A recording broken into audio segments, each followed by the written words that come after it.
Bismillahirrahmanirrahim. Assalamu alaikum. Dear students, I'm your English teacher, Professor Ashkar Bhatti. In this lecture, we are going to start our lesson number 3, entitled Why Boys Fail in College by Herbert E. Hawks. So, तालिब इल्म college में नाकाम क्यों हो जाते हैं, ये आज का हमारा लेसन है। और याद रखिए, यहां बॉयज से मुराद सिर्फ बॉयज नहीं है, यहां इससे मुराद स्टूडेंट्स हैं। आई मीन बॉयज जो है ये एक जर्नल टर्म ली गई है कॉलेज में पढ़ने वाले तलबा के लिए। So why boys fail in college, तालिब इल्म कॉलेज में नाकाम क्यों होते हैं, ये हमारा लेसन है। और इसे किसने लिखा है? बाय हर्बर्ट ई हॉक्स। सो आइए एक ब्रीफ इंट्रोडक्शन लेते हैं कि इस लेसन में क्या क्या कंटेंट्स हैं। Introduction. The title is not an interrogation. याद रखिए कि टाइटल ऑफ द एसे जो है वो एक सवाल नहीं है, बट एन इंफॉर्मेशन, बल्कि ये एक मालूमात है। Title of the lesson is not an interrogation. आपसे नहीं पूछा गया कि आप बताएं why boys fail in college, बल्कि राइटर जो है वो खुद आपको मालूमात दे रहा है कि लड़के यानी तालिब इल्म कॉलेज में नाकाम क्यों हो जाते हैं। The writer, being an experienced educationist, has a first-hand knowledge of the various reasons of the failure of the students in college. Writer क्या है? वो एक experienced educationist है, माहिर तालीम है, और उसके पास बड़ा ही मुकम्मल इल्म है उन कई एक वजूहात के बारे में जो कि तालिब इल्मों की कॉलेज में नाकामी की वजूहात हैं। He divides failing students into two main classes. वो नाकाम होने वाले तालिब इल्मों को क्या करता है? दो क्लासेस में तकसीम कर देता है। First, those who try and those who do not try. So कुछ स्टूडेंट्स जो हैं उसके मुताबिक कोशिश करते हुए भी नाकाम होते हैं, और कुछ स्टूडेंट्स तो डेफिनेटली कोशिश करते ही नहीं तो नाकाम हो जाते हैं। Moreover, he categorize the unsuccessful students whether they try और don't try, explaining the reasons given below. मजीद बरा मुसन्नफ जो है वो नाकाम होने वाले तालिब इल्मों को इस तरह से कैटेगराइज करता है, चाहे वो कोशिश करते हैं या नहीं करते, उन वजूहात की वजाहत करते हुए जो कि दरजेल हैं। सो स्टूडेंट्स, अगले बोर्ड पे चलते हैं उन रीजंस को जानने के लिए कि कौन सी वो बुनियादी वजूहात हैं जो तालिब इल्मों के कॉलेज में नाकाम होने की वजह बनती हैं। सो आगे बोर्ड पे चलते हैं। Okay students, reasons. कौन सी रीजंस? तालिब इल्मों के नाकाम होने की रीजंस। पहली जो वजह ऑथर के मुताबिक है वो है नर्वस हैबिट्स। कुछ तालिब इल्म जो हैं वो आसाबी और नफ्सियाती जो है वो आदात में मुब्तला होते हैं, और वो पढ़ने के लिए तो काफी देर बैठते हैं, लेकिन वो अपनी नर्वस हैबिट्स की वजह से अपना गिवन टास्क जो है वो गिवन टाइम में नहीं कर पाते और इस तरह नाकाम हो जाते हैं। दूसरी वजह मिस्टेकन एम्बिशन। कुछ स्टूडेंट्स के वालिदैन उनको अपनी तरफ से कुछ नस्बुलैन जो है वो दे देते हैं, और इस नस्बुलैन के तहत जब बच्चा अनविलिंगली काम करता है तो वो फिर नाकामी का शिकार हो जाता है, क्योंकि उसकी दिलचस्पी के हामिल जो पेशे होते हैं या मज़ामीन होते हैं वो कुछ और होते हैं, तो मिस्टेकन एम्बिशन, गलत ख्वाहिश या गलत नस्बुलैन भी जो है वो तालिब इल्म की नाकामी का सबब बन जाता है। तीसरे नंबर पे बड़ी ही इंपॉर्टेंट रीजन है और वो है ओवर रिसेप्टिव माइंड। कुछ तालिब इल्म अपनी पिछली क्लासेस में बड़ी थोड़ी मेहनत के साथ अच्छे नंबर हासिल कर चुके होते हैं और वो जब कॉलेज लेवल पे आते हैं तो अपनी ओवर रिसेप्टिव माइंड की वजह से, अपनी कीननेस और इंटेलिजेंस की वजह से वो समझते हैं कि उतनी ही थोड़ी सी मेहनत के साथ जितनी के उन्होंने पिछली क्लासेस में की थी, अब भी कॉलेज में वो उतनी थोड़ी मेहनत के साथ कामयाबी हासिल कर लेंगे और इस ओवर रिसेप्टिव माइंड की वजह से, इस ओवर कॉन्फिडेंस की वजह से वो नाकामी को भुगतते हैं। सो डियर स्टूडेंट्स, अगली जो वजह, चौथी वजह है वो है कि नाकामी की एक वजह यह है कि both physical and mental health, दिमागी और जिस्मानी सेहत का जो मसला है वो भी तालिब इल्मों की नाकामी की वजह बनता है। सो अगली वजह पे चलते हैं। फाइनेंशियल प्रेशर, माली तनाव, माली दबाव तालिब इल्मों को कामयाब होने नहीं देता। उन्हें मुख्तलिफ तरह के काम करने पड़ते हैं, जॉब्स करनी पड़ती हैं और इस तरह से वो अपने स्टडी आवर्स को मैनेज नहीं कर पाते और नाकामी का सामना करते हैं। इसके बाद बड़ी एक और अहम वजह है और वो है attractiveness towards sports and so called literary activities. Students, आप बखूबी जानते हैं कि कॉलेज में ये चीजें मौजूद होती हैं। हां, स्पोर्ट्स की और लिटरेरी एक्टिविटीज की एक अपनी अहमियत होती है, लेकिन तालिब इल्म जो कि असल में ना तो स्पोर्ट्समैन होते हैं और ना ही उनके अंदर कोई लिटरेरी टेस्ट और लिटरेरी कोई ज़ौक़ शौक होता है, लेकिन फिर भी वो अपना टाइम किल करने के लिए इस तरह की एक्टिविटीज की तरफ लगाव जाहिर करते हैं और इनमें शामिल होकर वो अपने तालीमी मकासद को भुला बैठते हैं और इस तरह नाकामी का सामना करते हैं। आखिरी वजह जो कि हमारे ऑथर के मुताबिक है वो है लेजी ब्लफर्स।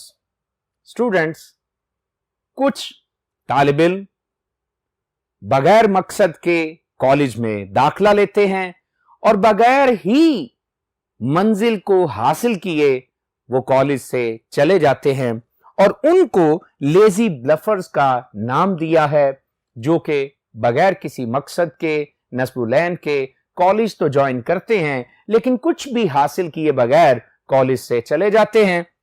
सो ये चंद वजूहात इस लेसन में शामिल हैं। हां, इनकी तफसील जो है टेक्स्ट पढ़ते हुए हम जानेंगे। सो आइए अगले बोर्ड पे चलते हैं ताकि इन वजूहात को जिस तरह से ऑथर ने बयान किया है उनको समझते हुए अपना लेसन पढ़ेंगे। सो चलते हैं अगले बोर्ड की तरफ। Okay students, now please take out your textbook. The text is also available on whiteboard. Please draw your special attention and jot down the important meanings and synonyms. So let's start lesson number 3, Why Boys Fail in College by Herbert E. Hawks. Of the boys who do not reach their natural academic boundary during the course of their college career.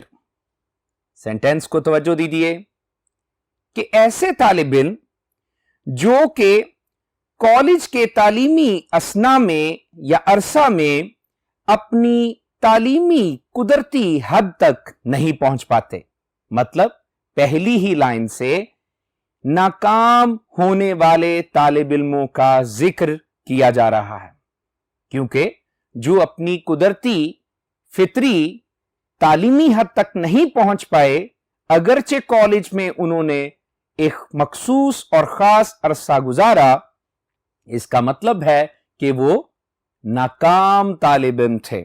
सो आइए समझते हैं। But who fail to get through succeed, मगर वो नाकाम हो जाते हैं कामयाब होने में। There are two main classes, उनकी दो बुनियादी इकसाम हैं। Those who try and those who do not try, पहले वो हैं जो कोशिश करते हैं और दूसरे वो जो कोशिश ही नहीं करते। Many boys attempt seriously to make good, बहुत सारे लड़के संजीदा कोशिश करते हैं कि कामयाब हो जाएं, and really have the native ability to do so, और उनके पास हकीकतन खुदादात फितरी सलाहियत होती है।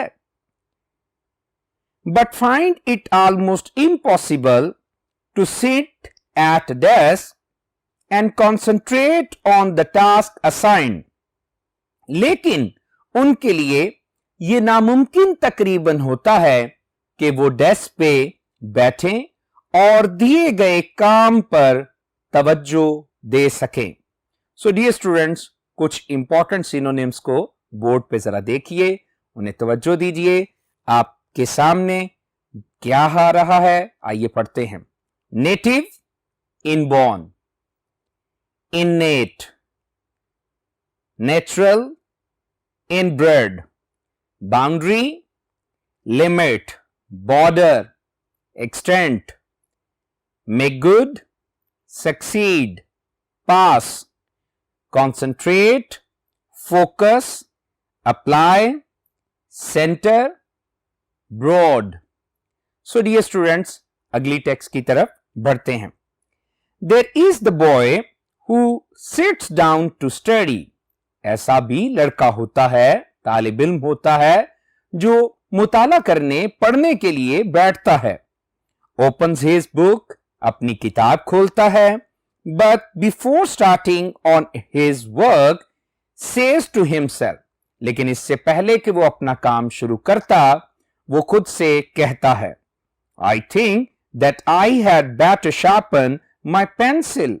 had better इंपॉर्टेंट ग्रामेटिक एक रूल है, याद रखिए, अंडरलाइन कीजिए कि had better के बाद फर्स्ट फॉर्म ऑफ वर्ब आती है।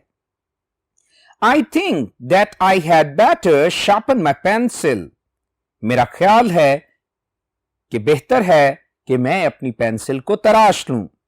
It needs it badly, इसे अशद जरूरत है। And when he has sharpened it, और जब वो इसे तराश लेता है, he observes that all his pencils need sharpening, वो मुशाहिदा करता है कि उसकी तो तमाम तर पेंसिलें ही तराशने की जरूरत रखती हैं। And so on, और इसी तरह चलता रहता है। Until his time is gone, जब तक कि उसका वक्त गुजर नहीं जाता। And nothing has been done, और कुछ भी मुकम्मल नहीं हो चुका होता। समझ रहे हैं बात? सो ये क्या है, आइए देखते हैं। Such nervous habits are not easy to uproot, eradicate, remove। nervous habits बताया था, ऐसे आसाबी जो क्या हैं, मसाइल हैं, ऐसे जो आसाबी आदात हैं, इनको आसान नहीं है दूर करना। And so far as I can see, और जहां तक मैं समझ सकता हूं, cannot be eradicated by anyone, कोई भी शख्स इनको दूर नहीं कर सकता।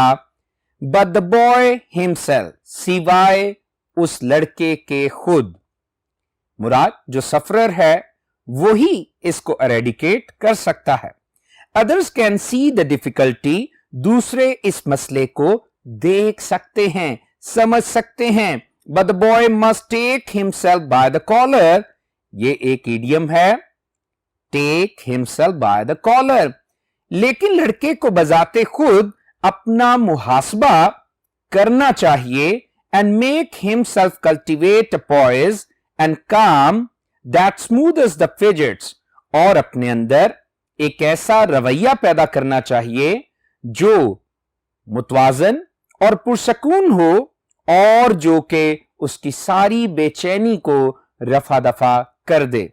इंपॉर्टेंट वर्ड स्मूदर्स, इसका मतलब कंट्रोल्स या सप्रेसिस, और बाकी हम डिस्कस करेंगे कि क्या है। Until he does this, जब तक वो ऐसा नहीं करता, he does not really try, वो हकीकत में कोशिश नहीं करता। Although he thinks, अगरचे वो समझता है, he is trying, वो कोशिश कर रहा होता है, अगरचे वो समझता है। And often spends more time in the presence of an open book, और अक्सर ही अपना काफी ज्यादा वक्त खोली किताब के साथ गुजारता है than many a boy of equal ability who does good work, बनिस्बत के बहुत सारे ऐसे लड़कों के जो के उसके बराबर ही काबिलियत रखते हैं। So students, now it's time to discuss important synonyms: eradicated, uprooted, removed, eliminated, abolished। Board पे देखते जाइए। Cultivate, generate, grow, produce, develop. Poise, balance, calmness, composure, stability. Smoothers, suppresses, muffles, stifles, extinguish. Fidgets, restlessness, twitching, uneasiness, agitation, nervous, puzzling, confusing, rattling। सो चलते हैं अगली text की तरफ। A common cause of failure is a mistaken ambition। अब तक एक reason हम जान चुके हैं, nervous habits, और अब दूसरी वजह है, और वो क्या है? mistaken ambition। सो ऑथर क्या कह रहा है? A common cause of failure is a mistaken ambition। अरे एक आम सी जो नाकामी की वजह है वो गलत नस्बुलैन और गलत ख्वाहिश है फॉर द बॉय, लड़के के लिए, on the part of his parents, उसके वालिदैन की तरफ से। More often than I should wish, मैंने अक्सर ही अपनी ख्वाहिश के बरअक्स ये चाहा, ये देखा। आई फाइंड अ बॉय, कि मुझे ऐसा लड़का मिल गया या नजर आ गया, who is not showing any interest in his work, जो कि अपने काम में ज्यादा दिलचस्पी नहीं दिखा रहा होता, and who is not trying to do it with any distinction, और जो कि अपने काम को नुमाया हैसियत और खसूसियत के साथ नहीं कर रहा होता, because he is following a direction, क्योंकि वो एक ऐसी सिम्मत की पैरवी कर रहा होता है, mapped out by his parents, जिसकी तश्कील, जिसका तायुन उसके वालिदैन ने किया होता है। समझ रहे हैं? लिखते भी जाइए इंपॉर्टेंट बातों को। That runs counter to all of his interest and abilities, जो कि क्या होता है? उसकी तमाम तर दिलचस्पियों और काबिलियतों के खिलाफ होती है। काउंटर का मतलब क्या है? Against, opposite. I have made a number of very warm enemies among the parents of college students, मैंने कॉलेज के तलबा के वालदैन में से बहुत सारे वालदैन को अपना क्या बना लिया? शदीद दुश्मन बना लिया। अब क्यों बना लिया? आइए देखते हैं। By telling them, उन्हें यह बताते हुए, that I am certain, sure, कि मुझे यकीन है that the good Lord never intended their son to be a physician or a dentist or an engineer, कि पाक खुदा की जात ने कभी भी ये इरादा नहीं रखा कि उनका बेटा क्या क्या बन सके, एक डॉक्टर या दंदान साज या एक इंजीनियर बन सके। अब वालिदैन की तो ख्वाहिश होती है कि उनके बच्चे जो हैं वो फिजिशियन बने, डॉक्टर बने, डेंटिस्ट बने, इंजीनियर बने, लेकिन मैंने जैसे ही उन्हें कहा कि पाक खुदा की ऐसी कोई रजा नहीं, तो वो मेरे क्या हो गए? वार्म एनिमी हो गए। तो आइए देखते हैं फिर क्या होता है। It may be that the boy has ability enough to be any one of these things.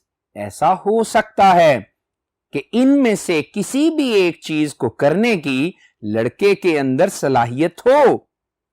But the long and short of it is, लेकिन इसका किस्सा मुख्तसर ये है, he does not want to be, वो ऐसा बनना ही नहीं चाहता। He wants to be a theatrical manager, वो तो किसी थिएटर का मैनेजर बनना चाहता है, और अ बिजनेसमैन, या एक कारोबारी शख्सियत बनना चाहता है, और अ बुक इलस्ट्रेटर, या वो किताबों का ताजीन निगार या ताजीन कार बनना चाहता है।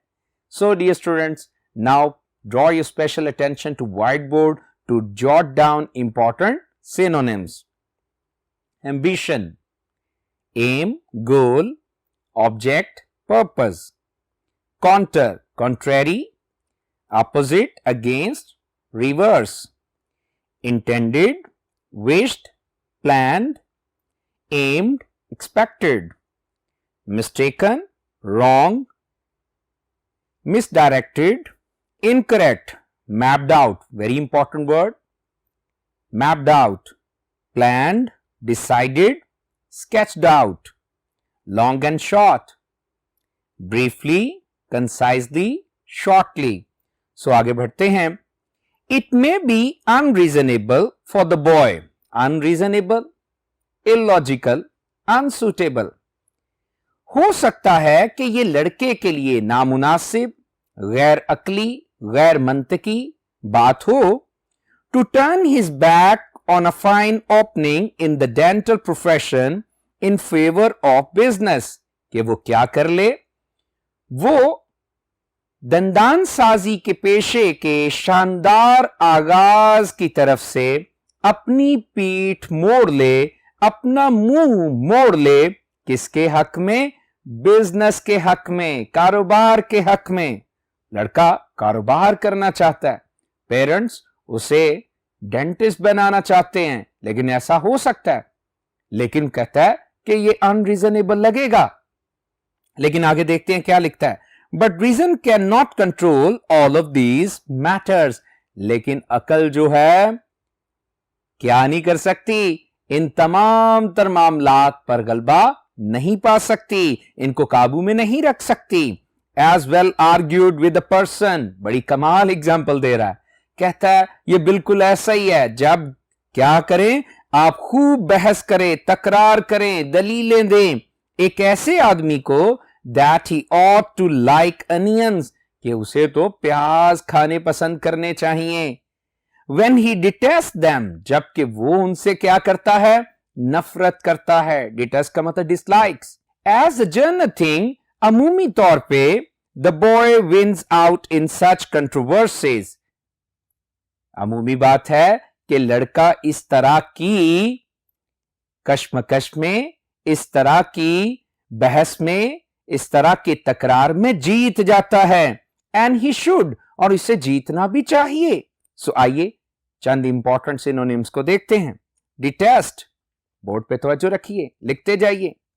Hates, abhors, despises, dislikes, controversies, conflicts, differences, arguments, disputes, unreasonable, illogical, absurd, foolish। जी डियर स्टूडेंट्स, अगली टेक्स्ट की तरफ चलते हैं। Also be it said, मैं ये भी बताऊंगा या मैं ये भी बताता हूं, the parent whom I have offended, वो वालिद जिसको मैंने तैश दिलाई थी, गुस्सा दिलाया था। offended का मतलब क्या है? made angry. Usually comes around after a term of years, वो अमूमन क्या है? थोड़े अरसे के बाद वो मेरे पास आते हैं, मुराद वो वालिद, and tells me, और आके वो अब्बा जी मुझे बताते हैं, that his son was right, कि उनका बरखुदार ही दुरुस्त था, and that he is thankful to me, और वो मेरे भी शुक्रगुजार होते हैं for taking the part of the boy in the argument, कि मैंने दलाइल में बहसो तकरार में लड़के का साथ दिया था। इफ सच बॉय फेल्स, अगर इस तरह का लड़का नाकाम होता है, it is because he can not bring himself, phrasal verb है ब्रिंग टू, सो इसको समझिएगा। It is because he cannot bring himself to try to do the work that is distasteful to him। अरे बात यह है कि वो लड़का अपने आप को आमादा ही नहीं कर पाता ऐसा काम करने के लिए जो उसके लिए नापसंदीदा है। तवज्जो दे रहे हैं? और आगे लिखा है and that he feels is leading him in the wrong direction, और वो ऐसा महसूस करता है कि ये काम, ये मकसद मुझे ऐसी सिम्मत में लेके जा रहा है जो कि दुरुस्त नहीं है। If the college is alive to its work of advice, अगर कॉलेज क्या है अपने नसीहत के काम से, अपनी नसीहत की जिम्मेदारी से बाखबर है, वाकिफ और आशना होता है, तो फिर क्या हो सकता है? Such cases are caught before the failure is complete. तो ऐसे केसेस पे, ऐसी प्रॉब्लम्स पे नाकामी वारद होने से पहले ही काबू पाया जा सकता है। आइए इंपॉर्टेंट वर्ड्स को देखते हैं, लिखते जाइए बोर्ड पे देख के, मैं बोल भी रहा हूं, सुनते जाइए। Offended, annoyed, displeased, upset, angered और डिस्टेस्टफुल, ऑफेंसिव, अनप्लेजेंट, लॉथसम। सो आइए आगे पढ़ते हैं। Another type of boy who does not try is the very bright boy। अरे एक और जो लड़के की किस्म है, ये बहुत ही ज़हीन फतीन लड़का होता है लेकिन कोशिश नहीं करता। Who has always done his school work without effort, जिसने हमेशा ही अपने स्कूल का काम बगैर जिदोजहद के किया होता है। And who has never learned, और जिसने सीखा ही कभी नहीं होता, what real application is, कि हकीकी मेहनत क्या होती है। Application, hard work, diligence। He supposes that he can float through college with as little effort as he did through school। वो फर्ज करता है, तसव्वुर करता है कि वो कॉलेज में भी कामयाब हो जाएगा या हो सकता है उतनी सी थोड़ी मेहनत के साथ जितनी के उसने कहां की थी? स्कूल में की थी। Float through, succeed. I sometimes think, मैं बाज औकात सोचता हूं, that the bright boy who has always depended on his ability to get things quickly. Bright boy, intelligent boy. मैं अक्सर ये बाज औकात ये सोचता हूं कि ऐसा ज़हीन फतीन लड़का जिसने हमेशा ही चीजों को जल्दी हासिल करने के लिए अपनी काबिलियत पे इन्हिसार किया होता है, is the most pitiable object. ये सबसे ज्यादा काबिल रहम शय होता है, सबसे ज्यादा काबिल रहम चीज होता है among all of Fehling students, हमारे तमाम तर नाकाम होने वाले तालिब इल्मों में से। सो इंपॉर्टेंट वर्ड्स को देखिए बोर्ड पे, तवज्जो रखिए। एप्लीकेशन बताया था, effort, hard work, dedication, diligence. And pitiable, miserable, abject, despicable. So dear students, आगे चलते हैं। For it is almost a tragedy, क्योंकि फॉर जुमले के शुरू में आए तो अक्सर ही क्योंकि का मायने देता है। For it is almost a tragedy to see all of his keenness going to waste। keenness क्या है? Intelligence। So, क्योंकि ये तकरीबन देखना एक सानिहा है कि उसकी सारी की सारी जहानत जो है वो जाया हो रही है। And to feel, और ये महसूस करना, that the entire opportunity, कि वो सारा मौका, वो मुकम्मल मौका, इंटायर का मतलब कंप्लीट और अपॉर्चुनिटी का मतलब chance, which the college has to offer, जो कि कॉलेज ने उसे अनायत किया, इज पास्ड अप, वो क्या हो गया है, गुजर गया है, वो भी जाया हो गया है। Because of a too receptive mind, उसके बहुत ही ज्यादा जहीन फतीन शातर दिमाग की वजह से। The cure for this sort of thing, इस तरह की चीज का जो इलाज है, क्योर का मतलब treatment, solution, is again not easy, ये दोबारा कहे देता हूं आसान नहीं है। फॉर इट इन्वॉल्व्स, कि उसके इसमें शामिल है, पाया जाता है क्या कुछ, तवज्जो दीजिए, an entire change of attitude, मुकम्मल तौर पे रवैये की तब्दीली इसमें पाई जाती है। And the forming of a completely new set of habits, और साथ ही साथ मुकम्मल तौर पे आदात का एक मुकम्मल नया क्या है, होना इसमें पाया जाता है। देखिए जी, इंटेलिजेंस है, रिसेप्टिव माइंड है, लेकिन फिर भी मोस्ट पिटिएबल है। तो क्या करना है, सोल्यूशन क्या है कि entire change of attitude and completely new set of habits होनी चाहिए। और आगे क्या है, आइए देखते हैं। No one can do this, कोई भी ऐसा नहीं कर सकता, मुराद उसकी मदद कोई नहीं कर सकता कि उसके लिए वो आदतें अपनी बदले। अरे क्या करना पड़ेगा, लड़के को ही आदतें बदलनी पड़ेंगी।